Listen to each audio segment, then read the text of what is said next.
సభకు నమస్కారం. వేదిక మీద ఉన్న పెద్దలు మండలి బుద్ధప్రసాద్ గారికి, అదేవిధంగా ఇప్పటివరకు మనతో ఉండి చిన్నారులందరినీ ఆశీర్వదించి వెళ్ళినటువంటి బండారు దత్తాత్రేయ గారికి, రాజారెడ్డి గారికి, శోభానాయుడు గారికి, మా కవితా ప్రసాద్ గారికి, మరియు వేదిక మీద ఉన్నటువంటి ఇతర కూచిపూడి నాట్య గురువులందరికీ, క్షమించాలి నాకు పేర్లన్నీ తెలీదు, అందరికీ పేరు పేరున నమస్కారాలు. అదేవిధంగా వేదిక ముందు ఆసీనులైనటువంటి చిన్నారులకు, మరి ఆ చిన్నారులు ఎప్పుడెప్పుడు పర్ఫామ్ చేస్తారా అని ఎంతో టెన్షన్తో యాంగ్షియస్గా వెయిట్ చేస్తున్నటువంటి వాళ్ళ పేరెంట్స్కి, మరి దేశ విదేశాల నుండి కార్యక్రమం కోసము ఇక్కడికి వచ్చినటువంటి వారందరికీ కూడా హైదరాబాద్కి స్వాగతం. సిలికాన్ ఆంధ్ర చేస్తున్నటువంటి ఈ అద్భుతమైనటువంటి కార్యక్రమంలో పాలు పంచుకుంటున్నందుకు, మరి ఇంత పెద్ద ప్రయత్నం చేస్తున్నందుకు సిలికాన్ ఆంధ్ర వారికి కూడా ప్రత్యేకించి అభినందనలు. మరి మనందరికీ కూడా తెలుసు, కళ అంటే ఎల్లలు లేనిదని చెప్తాం. ఇప్పుడే కాదు, మన భారతదేశానికి సంబంధించి స్వామి వివేకానంద ఎప్పుడైతే అమెరికాకు వెళ్ళి షికాగోలో మన భారత సంస్కృతి గురించి చెప్పారో, ఆనాటి నుండి ఈనాటి వరకు మరి అమెరికాలో ఉన్నటువంటి ప్రతి ఒక్క బిడ్డ, భారతీయుడైనటువంటి ప్రతి ఒక్క బిడ్డ కూడా ఇవాళటి వరకు కూడా ఒక్కొక్కరు ఒక్కొక్క వివేకానందుడిలాగా మరి మన సంస్కృతిని అక్కడ నిలుపుతూ ఉన్నారు. దానికి ప్రత్యక్ష ఉదాహరణ మరి ఇక్కడ ఉన్నటువంటి ఇంతమంది. ఎందుకంటే కేవలం అమెరికాలోనే కాదు, దుబాయ్లో, జర్మనీలో, ఆస్ట్రేలియాలో మనం ఎక్కడున్నా సరే మన సంస్కృతిని నిలిపే విధంగా మన బడి అనేటటువంటి కార్యక్రమాన్ని మరి సిలికాన్ ఆంధ్ర వాళ్ళు ప్రారంభించి ప్రతి చోట కూడా మన తెలుగు భాషను, మన భారతీయ సంస్కృతిని వినిపింపజేసి నిలబెడతా ఉన్నారు. ఈ ప్రయత్నాలు ఇంకా కూడా కొనసాగాలంటే మనకు వారసత్వంగా వచ్చినటువంటి పెద్దలు బుద్ధప్రసాద్ గారు చెప్పినట్టు దాదాపుగా 3000 సంవత్సరాల చరిత్ర మనకు సంబంధించింది ఉంటే, అందులో 700 సంవత్సరాల నుంచి కూడా కూచిపూడి నృత్యం కొనసాగుతూ ఉన్నది. సిద్ధేంద్ర యోగి గారు ప్రారంభించినటువంటి కూచిపూడి నృత్యం తర్వాత మరి చాలా మంది గురువులు, వేంపటి చినసత్యం గారు లాంటి వారు వచ్చిన తర్వాత చాలా పాపులర్ చేసి మరి అన్ని దేశాల్లో కూడా ఒక ప్రౌడ్గా, గర్వంగా మన సంస్కృతిని ప్రదర్శించే విధంగా చేయడం జరిగింది. మరి ఇప్పుడు డ్యాన్స్ చేస్తున్నటువంటి చిన్నారులందరూ కూడా మన వారసత్వ ప్రతీకలుగానే గుర్తించాలి.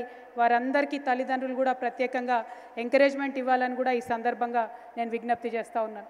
ఎందుకంటే డ్యాన్స్ అంటే ఇప్పటికీ కూడా ఒక ఆల్టర్నేటివ్ ఫార్మాట్గానే చూస్తాం.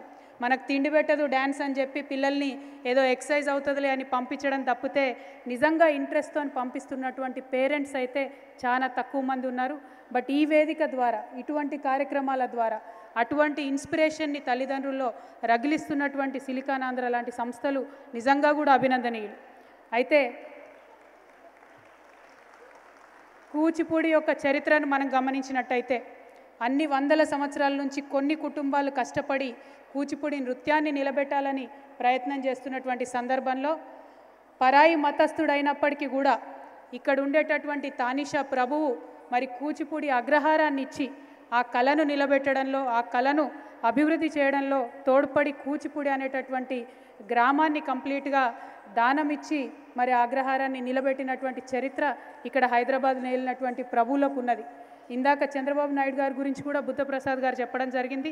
అదేవిధంగా ఇప్పుడు తెలంగాణ ముఖ్యమంత్రిగా ఉన్నటువంటి కేసీఆర్ గారైనా, చంద్రబాబు నాయుడు గారైనా, మరి వాళ్ళ మన భారతదేశంలో ప్రధానిగా ఉన్నటువంటి నరేంద్ర మోడీ గారైనా అటువంటి ప్రభువుల నుండి మతాలకు, కులాలకు, ప్రాంతాలకు అతీతంగా కళను కళగా చూస్తూ అభివృద్ధి చేయాలనేటటువంటి ఇన్స్పిరేషన్ తెచ్చుకోవాల్సిందిగా, తెచ్చుకుంటారని కూడా నేను ఆశిస్తూ ఉన్నాను.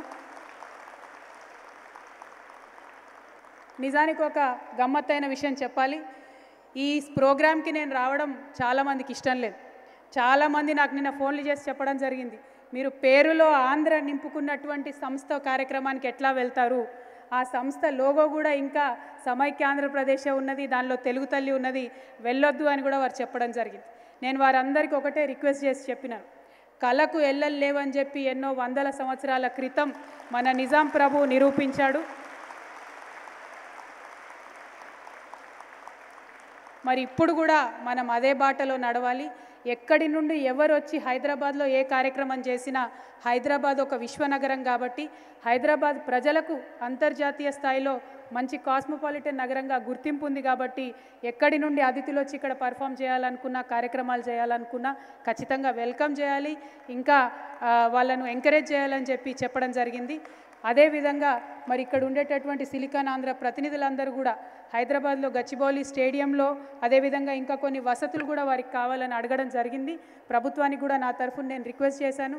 ఖచ్చితంగా వారు అడిగినటువంటి ఇన్సెంటివ్స్ అన్నీ కూడా ప్రభుత్వం ఇస్తుందన్నటువంటి ఆశాభావంతో మరి ఇటువంటి సంస్థలకు ఎంకరేజ్మెంట్ ఇలాగే కొనసాగిస్తాం.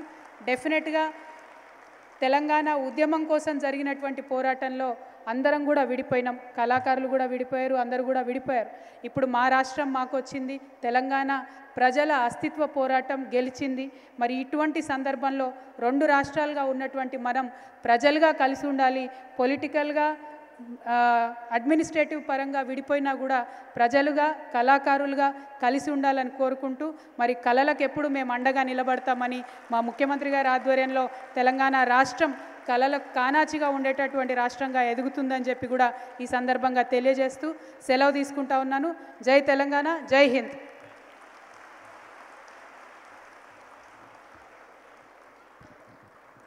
కవిత గారు